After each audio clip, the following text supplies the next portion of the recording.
All right, we are getting ready for the 4th of July, and you are going to have a party that'll have all the neighbors and the friends talking when you do it like Janine Washley does it. She's always so creative, and thank you for coming and sharing some ideas with us on how to make this economical, yes, flavorful, and a lot of fun. And fun, definitely. All right, let's start off with the chicken. Okay, I think people sometimes think that I'm just making up these prices, you know, because I really try to do wow factor, but from an economical standpoint. Right. So I just wanted to bring in this chicken that I bought. It's $1.99 a pound, and when I checked the flyer for a local large grocery store this Sunday, steaks were, New York strips were $7.99 a pound, pork chops were $3.69 a pound, so still chicken is an economical choice. But it can be kind of blah. It can. It can be a little bit boring. Throw a whole chicken out there, right? No, you don't. Okay. So here are 4 marinade options, and I wanted to go through these because I think people get a little bit confused.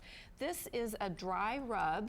And the way you use this is you don't sprinkle it on because then it just falls off. You rub it into the meat, and it works on osmosis. The juices of the chicken come out, blend with the spices, and then after a couple of hours, they pull back into the meat. I see, okay. And then this is basically a dry rub with the addition of mustard, but you can use yogurt, you can use mustard, ketchup, whatever, rub it on. And then this is called a marinade. We're all familiar with that. It's an acidic ingredient, it's an oily ingredient, and then it's your spices. And the acid actually helps tenderize the meat. Okay. So, and then this is called a mop. It's very thin and watery, and it is not actually oily. No, there is no oil at all. It uses like juice or beer or wine or water even. And then you actually take a mop, like a little mini mop, and you add that, you just kind of go over it, and it actually helps to moisturize the meat as it's cooking. Okay. So those are your choices. So I just wanted to show you that chicken can be exciting. Okay, and Janine's going to share recipes for all these in her little cookbook, and we'll tell you how to get that in just a minute.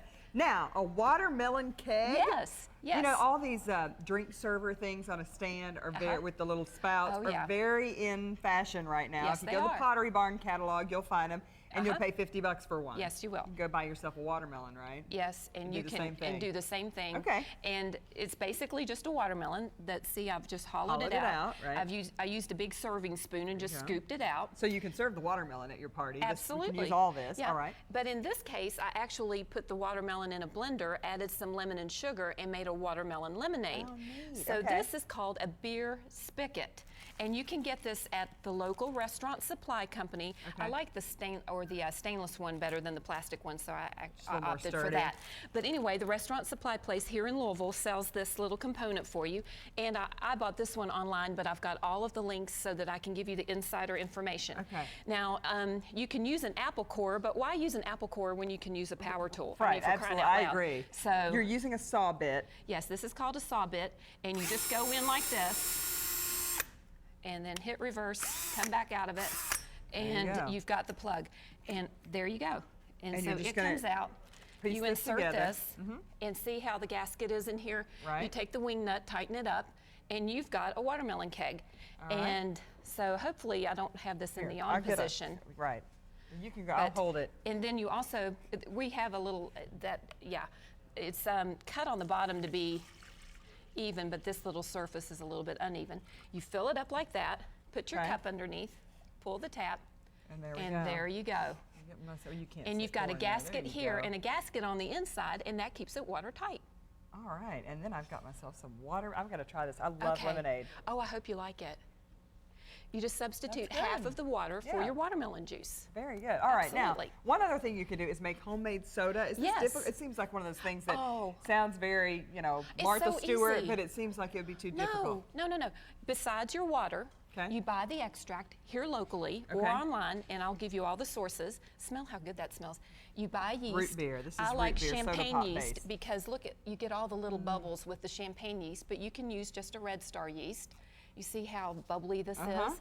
And then you take 16 cups of water, 2 cups of sugar, 1 tablespoon of your extract, and a quarter of a teaspoon of your yeast. You mix it all together until it's well mixed and the sugar is dissolved. You fill your bottles and you leave it for 7 days. These are plastic bottles. Yes. I thought they were glass when I picked it up. I was surprised at how light. And actually, I'm glad you did that. That's the test. See how squashy that bottle is? Now fill this bottle. The bottle's ready. It's ready to drink. That means the yeast eats the sugar and creates carbon dioxide. So when and the then bottle when it's gets hard, tight. yes, you're ready to go. Make your own soda. Your guests will be so Absolutely. impressed. All right, Janine shares all these things, and as she said, she's got links for you on where to find some of the things you need to make this, and she sends a booklet right to you. She's with Cloverfields Farm and Kitchen in Big Clifty, Kentucky, and we've got all her information on our website if you want to get in touch with her, WDRB.com. Sometimes she does some cooking classes. She can do all kinds of things out of the farm, but she will send you this booklet if you just send her an email, and we have the link on our website. Thank you, Janine. You're welcome. Coming up in a little while, you're going to have a whole Menu. spread menu for us for the 4th of July. Using chicken in 2 very interesting ways. It's going to be the battle of the North against the South. Okay, all right, we'll see who wins this one.